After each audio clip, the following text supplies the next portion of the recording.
selanjutnya kita akan kembali dengan sambutan. Sambutan kali ini akan disampaikan oleh Ketua DKM, yaitu Masjid Al-Barkah, yang akan disampaikan oleh Al-Farouk Bapak Ustadz Asep Saifuddin. Kepada beliau kami persilakan.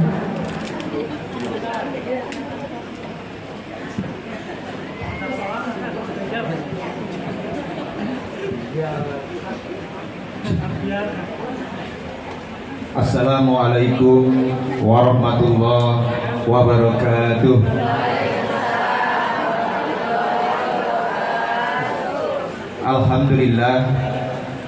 Alhamdulillahilladzi arsala rasulahu bil huda wa dinil haqq liyudhhirahu 'alad dini kullihi wa kafa billahi syahida. Asyhadu an la ilaha illallah wa asyhadu anna Muhammadan abduhu wa rasuluhu la nabiyya ba'da. Allahumma shalli wa sallim ala sayyidina wa maulana Muhammad wa ala alihi wa ashabihi ajma'in, amma ba'du. Yang saya hormati pimpinan Majelis Taklim Masjid Al-Barkah, Ibu Hajjah Maryati beserta jajarannya. Mohon maaf saya tidak sebutkan satu persatu, karena dulu saya sebutin satu persatu saya diketawain sama Ustazah Titi. Waktu itu MC-nya Ibu Ustazah Muryati, di sebelahnya ada Bu Haji Kaini. Terus waktu itu ada juga Ibu siapa lagi? Lupa ya. Nah, jadi diketawain saya. Maka yang selanjutnya saya hormatin juga guru kita sama-sama, Ibu Ustazah Titi Ruhyati dan Ibu Camat. Saya sebetulnya agak kaget juga, bukan kaget sebetulnya.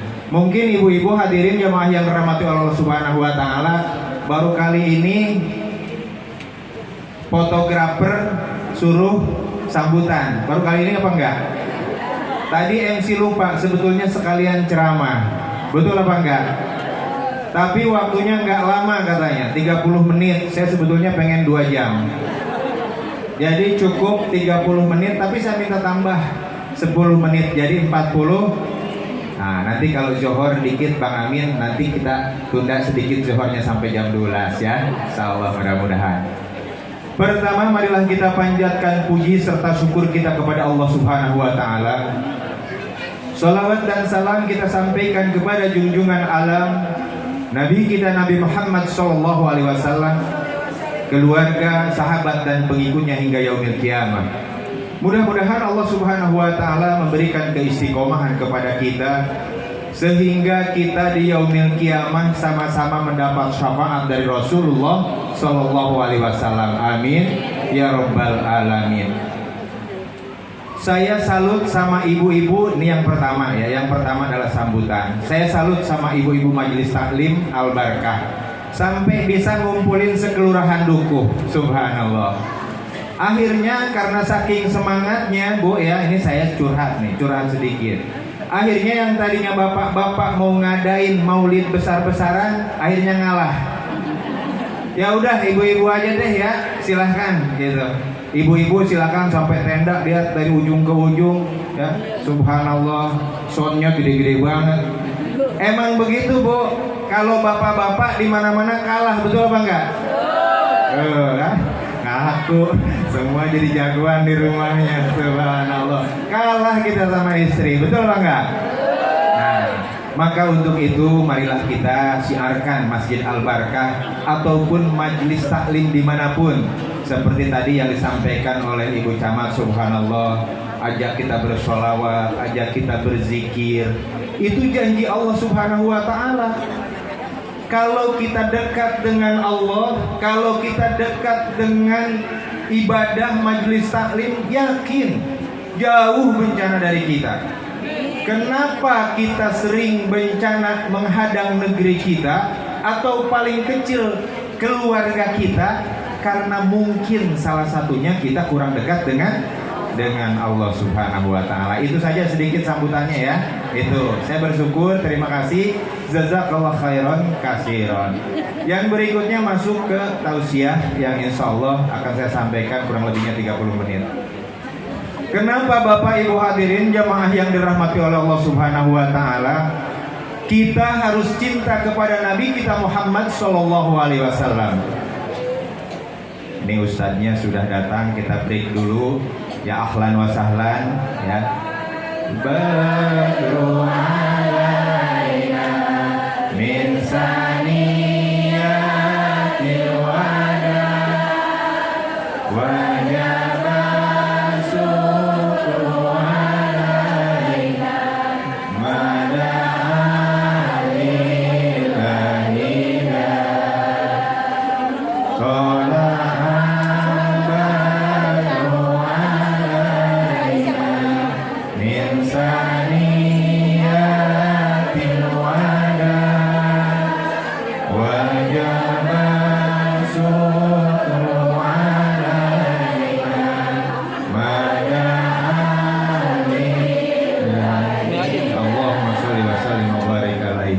Ada kebiasaan Bu yang saya lupa, setiap kali saya mengisi tausiah saya meminta kepada jamaah agar bersolawat. Kenapa membaca solawat? Karena insya Allah ketika kita bersolawat kepada Nabi kita, maka Nabi akan kenal kepada kita. Salawat 3 kali tibil kulub sama-sama ya. Yang paling kenceng dapat hadiah. 1, 2, 3. Allahumma sholli ala sayyidina Muhammadin tibil qulubi wa dawaiha wa afiatil abdani wa shifaiha wa Sekalian usul bersolawat kita tiada hari tanpa sedekah ya Bu. Untuk yatim dan apa di Majelis Salim setiap hari Rabu kita adakan. Yang banyak kan Ustaz bisa.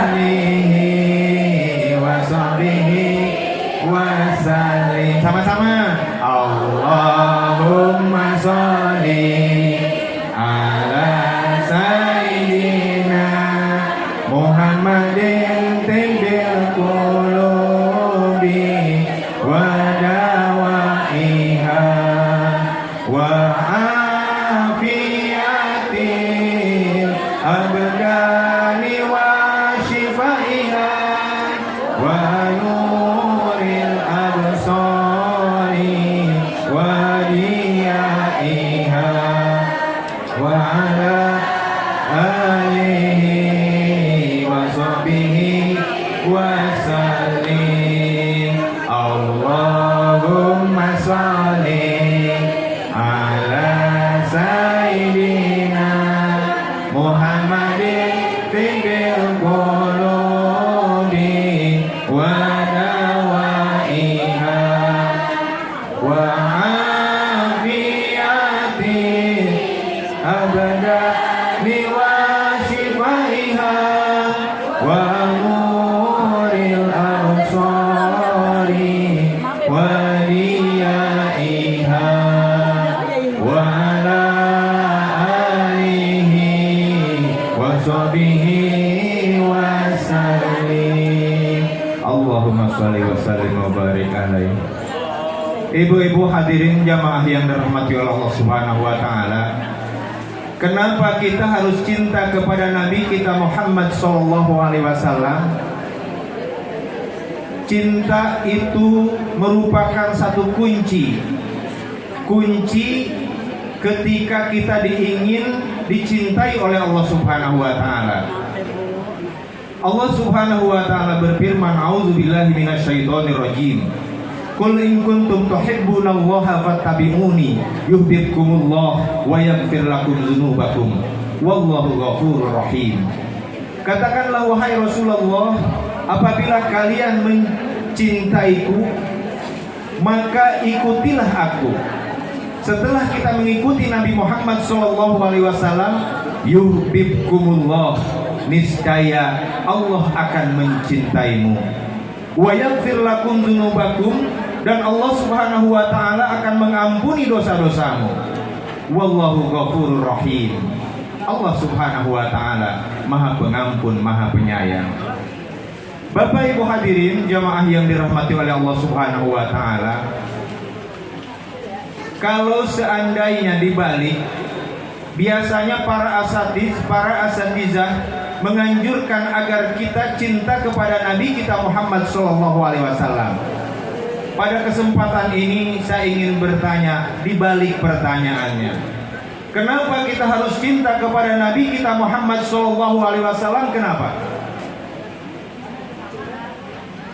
Yang pertama, kita menginginkan mengharap syafaat Rasulullah SAW. Ada lagi yang lebih spesifik? Ternyata Nabi Muhammad SAW lebih mencintai kita daripada kita mencintai Nabi Muhammad SAW. Coba kita lihat dari Al-Quran, surat ayat ke-9, ayat ke-128. A'udzubillahi minasyaitonirrajim. Laqad ja'akum rasulun min anfusikum azizun 'alaihi ma anittum harisun 'alaikum bil mu'minina raufur rahim. Allah Subhanahu wa taala telah mengutus seorang rasul dari kaummu sendiri. Allah menjelaskan berat rasa penderitaan Nabi Muhammad SAW karena menginginkan kita semua dalam keadaan beriman dan dalam keadaan kita masuk surganya Allah Subhanahu wa taala. Rasulullah SAW begitu cintanya kepada kita sehingga di suatu saat Rasulullah SAW di depan para sahabat menyampaikan, "A'ditu anni lakitum ikhwani." Wahai para sahabat, aku rindu terhadap saudara-saudaraku. Sahabat ini bertanya, ibu-ibu hadirin rahimakumullah, wahai Rasulullah, bukankah aku ini adalah saudaramu? Kata Rasul, antum ashabi, kalian adalah sahabatku. Kemudian siapa wahai Rasulullah saudara-saudaramu? Rasul menjawab, orang yang akan hidup ribuan tahun yang akan datang, yang jelasnya orang yang tidak pernah hidup bersamaku, dia tidak pernah melihatku, tetapi dia beriman kepadaku. Itulah saudaraku, kata Rasulullah SAW. Allahu Akbar. Kita semua yang hadir di sini, keluarga kita dirindukan oleh Rasulullah SAW, sehingga pada saat Rasulullah SAW wafat, pada saat detik-detik ruh Rasulullah SAW keluar dari raganya, dari badannya, siapa yang dipanggil Bapak Ibu hadirin rahimakumullah? Ummati, ummati, ummati. Pada saat itu Rasulullah SAW dalam keadaan lemah. Fadl namanya, putra dari Ibnu Abbas.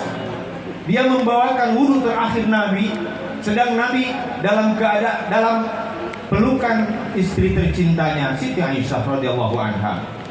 Ketika itu nafas Rasul, nyawa Rasul mulai berangsur-angsur, mulai dari kaki terasa dingin, kaki dingin sampailah ke lutut, lutut dingin sampailah ke perut, sampai di dada. Rasulullah SAW merasakan kematian atau merasakan sakaratul maut. Allah Subhanahu wa taala berfirman, "A'udzubillahi minasyaitonirrajim. Kullu nafsin za'iqatul maut." Setiap yang bernyawa pasti akan merasakan mati. Mudah bagi Allah Subhanahu wa taala mewafatkan Rasulullah SAW dengan tidak merasakan rasa sakit, dengan jiwa yang tenang. Tetapi ini adalah merupakan satu pelajaran bagi kita. Manakala kita wafat, menginginkan Rasulullah itu kita wafat, kita tidak sakit. Begitu Rasul merasakan sakitnya wafat sakaratul maut, sehingga malaikat Jibril tidak tega melihat dalam keadaan Rasulullah SAW meregang nyawa. Waktu itu malaikat Jibril berpaling dari Rasulullah SAW. Kemudian Nabi Muhammad bertanya, wahai Jibril, tidakkah kamu ingin melihat wajahku? Kemudian malaikat Jibril menjawab, aku tidak tega wahai Muhammad melihat wajahmu dalam keadaan sakaratul maut. Pada saat detik-detik Rasulullah SAW wafat, ketika merasakan sakaratul maut, Rasul mengangkat tangan kepada Allah Subhanahu wa taala, Rabbi, ya Allah, ya Tuhan kami, sekiranya Engkau berkenan memikulkan rasa sakit umatku kelak pada saat sakaratul maut, maka timpakanlah rasa sakit itu terhadapku pada saat ini. Allahu Akbar. Begitu cintanya Nabi terhadap Nabi Sallallahu Alaihi Wasallam terhadap kita, sehingga Nabi tidak menginginkan kita wafat dalam keadaan sakaratul maut yang sakitnya lebih sakit daripada 700 kali bacokan pedang. Allahu Akbar. Itulah cinta Rasul kepada kita. Maka Bapak Ibu hadirin jemaah yang dirahmati oleh Allah Subhanahu wa taala, tanamkan kecintaan kita kepada Nabi kita Muhammad sallallahu alaihi wasallam. Perbanyak kita bersolawat, perbanyak kita berzikir, beristighfar kepada Allah Subhanahu wa taala, karena itu adalah merupakan satu kunci kebahagiaan kita di negeri akhirat. Suatu hari malaikat Jibril datang menemui Rasulullah sallallahu alaihi wasallam. Malaikat Jibril berkata, wahai Muhammad, sesungguhnya Allah Subhanahu wa taala sedang membesarkan api neraka. Kemudian Nabi Muhammad SAW bertanya, wahai Jibril, terangkanlah kepadaku bagaimana sifat neraka. Malaikat Jibril menjelaskan, sesungguhnya neraka itu bertingkat-tingkat, bersusun-susun, dan setiap tingkatan mempunyai lubang-lubang.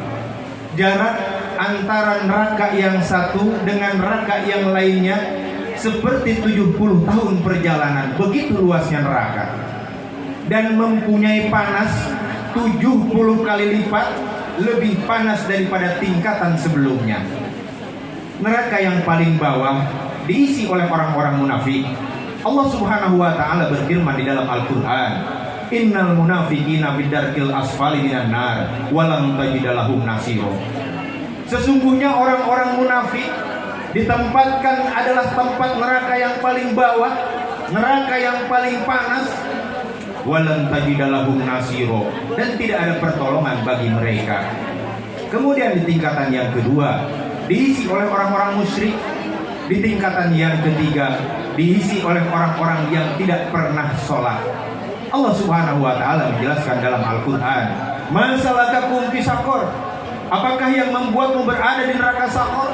Mereka penghuni neraka menjawab, qalu lam naku minal musallin wa lam naku nutimul miskin wa kunna nakhudu ma'al khaidin. Kami dahulu di dunia tidak pernah melaksanakan sholat dan tidak menganjurkan memberi makan kepada orang miskin. Wa kunna nakhudu ma'al khaidin.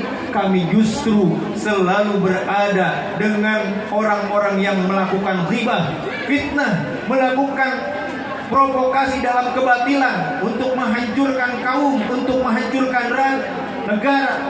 Kami selalu bersama-sama orang yang selalu membicarakan kebatilan, maka tempatnya di neraka yang ketiga. Kemudian di tingkatan yang keempat diisi oleh iblis laknatullah beserta pengikutnya. Manusia yang tergoda oleh iblis, mengikuti hawa nafsunya, mengikuti ajakan setan, sehingga dia kafir, ingkar, penuh dengan dosa, dan mati dia belum taubat dalam keadaan durhaka kepada Allah, maka tempatnya neraka bersama dengan iblis. Walaupun nanti iblis berkata, dia ngelak iblis waktu ditanya, wahai iblis, kenapa engkau mengajak kami ke sini ke neraka? Kata iblis, salah sendiri, ente kenapa mau diajak ke neraka? Ente kenapa mau diajak digoda oleh aku, kata iblis. Kemudian di tingkatan neraka yang berikutnya diisi oleh orang-orang Yahudi di tingkatan yang kelima. Kemudian di tingkatan yang keenam diisi oleh orang-orang yang memiliki kebencian kepada Islam, yang durhaka kepada Allah Subhanahu wa taala. Kemudian malaikat Jibril terdiam. Rasul bertanya di dalam diamnya malaikat Jibril, wahai Jibril, siapakah penghuni neraka ketujuh? Malaikat Jibril masih terdiam. Wahai Jibril, siapakah penghuni neraka ketujuh? Malaikat Jibril menjawab, ummatuka ya Muhammad. Mendengar kata-kata ini, Rasulullah SAW jatuh pingsan. Pingsan karena mendengar akan ada umatnya yang masuk neraka. Allahu Akbar. Rasul risau, Rasul bersedih hati ketika mendengar dari malaikat Jibril akan ada umatnya yang masuk neraka. Sehingga pingsan Rasulullah SAW. Ketika itu diraihlah oleh malaikat Jibril ke pangkuannya. Tak lama kemudian malaikat Rasulullah SAW terjaga dari pingsannya. Sambil bercucuran air mata, malaikat Rasulullah SAW menatap malaikat Jibril, bertanya kembali kepada malaikat Jibril seolah-olah tidak percaya. Wahai Jibril, awayadkhulu ummati annar, apakah benar akan ada umatku yang masuk neraka? Malaikat Jibril menjawab, na'am ya Muhammad, ummatuka murtakibul kabair min ummati walam yatubu, adalah umatmu yang mempunyai dosa besar dan dia wafat, dia mati belum bertobat. Maka Rasulullah SAW pulang ke rumahnya dalam keadaan hati yang risau, dalam keadaan hati yang sedih.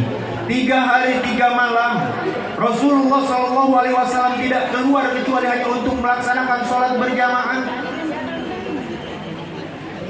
Sehingga datanglah kabar ini sampai kepada Abu Bakar. Abu Bakar pun datang kepada rumah Rasulullah SAW dan mengucapkan salam, Assalamualaikum ya Rasulullah. Tetapi tidak ada jawaban. Abu Bakar pun dengan hati yang sedih pulang kembali ke rumahnya. Kemudian sampai juga berita ini kepada Sayyidina Umar. Umar pun melakukan hal yang sama. Tetapi sama juga tidak ada jawaban dari Rasulullah SAW. Sampailah berita ini kepada Salman Al-Faris. Salman Al-Faris pun bergegas menuju rumah Rasulullah SAW, mengucapkan salam, Assalamualaikum ya Rasulullah. Tetapi sama juga Bapak Ibu hadirin, tidak ada jawaban. Dalam hati yang sedih, Salman Al-Faris mendatangi putrinya Siti Fatimah, memberitahukan bahwa Rasul dalam keadaan bersedih. Maka bergegaslah Siti Fatimah ini mendatangi ayahnya, kemudian mengucapkan salam, Assalamualaikum ya Rasulullah. Mendengar suara putri yang dicintainya, sedikit terobati rasa sedih Rasul, sedikit terobati, sehingga Rasul membukakan pintu rumahnya, pintu kamarnya. Kaget Siti Fatimah begitu melihat wajah ayahnya. Wajah ayahnya sudah pucat pasi karena 3 hari kurang makan, kurang minum, bersedih memikirkan umatnya.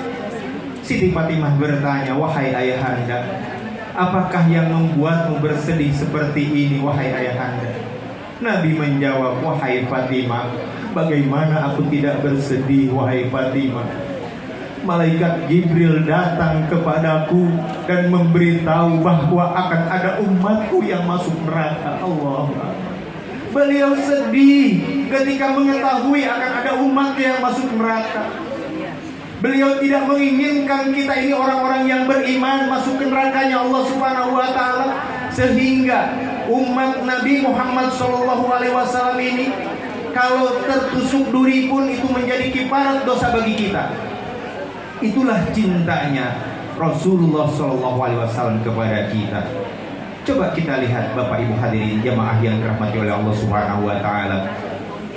Ketika nanti di padang mahsyar, Allah Subhanahu wa taala berfirman, "Yauma yafirrul mar'u min akhihi wa ummihi wa abihi wa sahibatihi wa bani." Pada saat itu manusia lari dari saudaranya, manusia lari dari ibu dan bapaknya, manusia lari dari saudara dan anaknya. Likulli imri'in minhum yawma idzin sya'nu yughni. Pada saat itu manusia sibuk dengan urusannya masing-masing, karena harus mempertanggungjawabkan apa menjadi amal-amalnya selama di dunia. Dia harus mempertanggungjawabkan mencari rezekinya, dia harus mempertanggungjawabkan amal ibadahnya, dia harus bertanggung jawab atas dosa-dosa yang dia lakukan. Maka pada saat itu tidak ada satupun manusia yang dalam keadaan tenang kecuali Rasulullah SAW. Pada saat itu manusia sedang dikumpulkan oleh Allah Subhanahu wa taala di padang mahsyar. Di padang yang begitu luas, tandus. Dalam satu riwayat matahari ada di atas kepala kita. Ada manusia yang berjalan terendam dengan keringatnya sendiri, dan ada manusia yang berjalan dengan merangkak, berjalan kakinya sulit. Subhanallah, dalam keadaan ketakutan, manusia pada saat itu mencari perlindungan kepada siapa? Hendak mencari perlindungan. Maka satu orang berkata, tidakkah wahai manusia, ada seseorang yang dapat menolong kita? Maka teringatlah kepada Nabi Adam alaihissalatu wassalam. Dalam keadaan panas, dalam keadaan terik dan tidak berbusana, manusia semua menuju kepada Nabi Adam alaihissalatu wassalam, meminta perlindungan ataupun meminta pertolongan kepada Nabi Adam. Apa kata Nabi Adam? Ternyata saya tidak mampu memberi pertolongan, karena di dunia dulu saya pernah melakukan dosa. Maka pergilah ke Nabi Nuh, kata Nabi Adam. Maka pergilah semua kepada Nabi Nuh. Nabi Nuh pun tidak bisa menolong kita. Nabi Nuh pun mempunyai kesalahan ketika dia menenggelamkan umatnya. Terlebih lagi manusia pada saat itu Nabi Nuh alaihissalatu wassalam tidak mampu memberikan hidayah pertolongan kepada keluarganya. Allah Subhanahu wa taala berfirman di dalam Al-Qur'an, "Ya bunayya kam ma'ana wa la takum ma'al kafirin." Wahai anakku, wahai istriku, pergilah berlayar bersama kami, jangan kalian mengikuti orang kafir. Tetapi putranya dan istrinya malah pergi ke gunung bersama dengan orang-orang ingkar. Maka Nabi Nuh pun meminta maaf, tidak bisa memberikan syafaat atas kalian. Maka pergilah kepada Nabi Isa. Setelah sampai di Nabi Isa, Nabi Isa pun sama. Nabi Isa merasa malu. Nabi Isa merasa malu ketika di dunia dianggap sebagai Tuhan. Nabi Isa malu kepada Allah Subhanahu wa taala, padahal itu bukan kehendaknya. Tapi Nabi Isa tidak mampu memberikan pertolongan kepada semua manusia. Tetapi Nabi Isa memberikan petunjuk, siapakah yang dapat menolong kalian, kata Nabi Isa. Aku tahu siapa yang dapat menolong kalian. Pergilah kepada Muhammad. Allahu Akbar. Maka manusia seluruhnya, mulai dari zaman Nabi Adam alaihissalatu wassalam sampai hari kiamat kelak, berkumpul semua mencari Nabi kita Muhammad sallallahu alaihi wasallam. Maka sesampainya di hadapan Rasulullah sallallahu alaihi wasallam, Rasul seolah-olah terjaga dari tidurnya. Analaha, analaha, analaha. Inilah tugasku, inilah tugasku. Rasulullah sallallahu alaihi wasallam pada saat itu melihat manusia dalam keadaan pedih, dalam keadaan ketakutan, dalam keadaan bimbang, tidak tentu arah. Kemudian Rasulullah sallallahu alaihi wasallam sujud kepada Allah Subhanahu wa taala entah berapa ribu tahun lamanya, sambil membacakan pujian-pujian yang diajarkan oleh malaikat Jibril yang datangnya dari Allah Subhanahu wa taala. Sambil bercucuran air mata, Rasulullah sallallahu alaihi wasallam menginginkan kita melihat manusia dalam keadaan sakit, dalam keadaan ketakutan. Rasul memintakan ampun untuk diri kita. Maka Allah Subhanahu wa taala menyampaikan, isfa' ra'saka, wahai Muhammad, angkatlah kepalaku, angkatlah kepalamu. Mohonlah kepadaku, niscaya akan aku kabulkan. Mintalah, niscaya akan aku beri, kata Allah Subhanahu wa taala. Kemudian Rasul mengangkat kepala sambil bercucuran air mata. Tidak ada kalimat lain yang dikeluarkan oleh Rasulullah SAW kecuali ummati ya Rabb, ummati ya Rabb, ampunkanlah umatku ya Rabb. Maka Allah Subhanahu wa taala memberikan izin semua yang berpahala besar masuk ke surga. Asbab dari Nabi kita Muhammad SAW dibukalah pengadilan pada saat itu. Maka semua masuk surga. Tapi ada yang tertinggal, Bapak Ibu hadirin rahimakumullah. Ternyata orang-orang yang mempunyai dosa besar tadi, dia terlebih dahulu masuk ke neraka. Entah berapa lama dia berada di neraka. Rasulullah SAW pun mengetahui ada umatnya yang tertinggal di neraka. Allahu Akbar. Dalam keadaan Rasul mengetahui umatnya ada di neraka, maka Rasulullah SAW pun sujud kembali kepada Allah. Ya Rabb, ampunkanlah umatku, ampunkanlah umatku.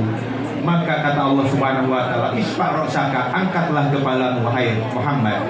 Maka Rasulullah SAW diperintahkan oleh Allah Subhanahu wa taala melalui malaikat Jibril, angkatlah umat Muhammad yang masuk neraka.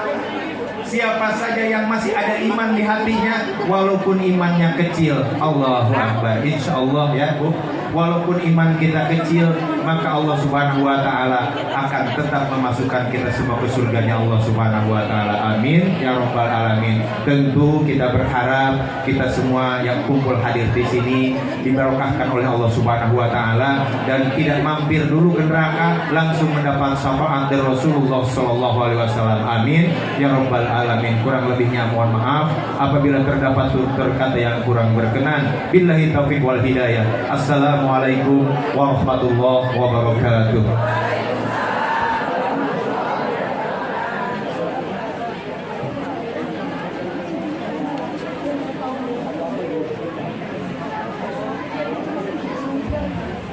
Alhamdulillah, terima kasih kami ucapkan kepada Mukarram Bapak Ustadz Asep Saifuddin selaku Ketua DKM Masjid Al-Barkah yang sekaligus memberikan sambutan dan juga ceramahnya atau tausiahnya. Mudah-mudahan apa yang sampaikannya tadi tentunya dapat kita ikuti kisah-kisahnya, riwayatnya Nabi besar Muhammad SAW.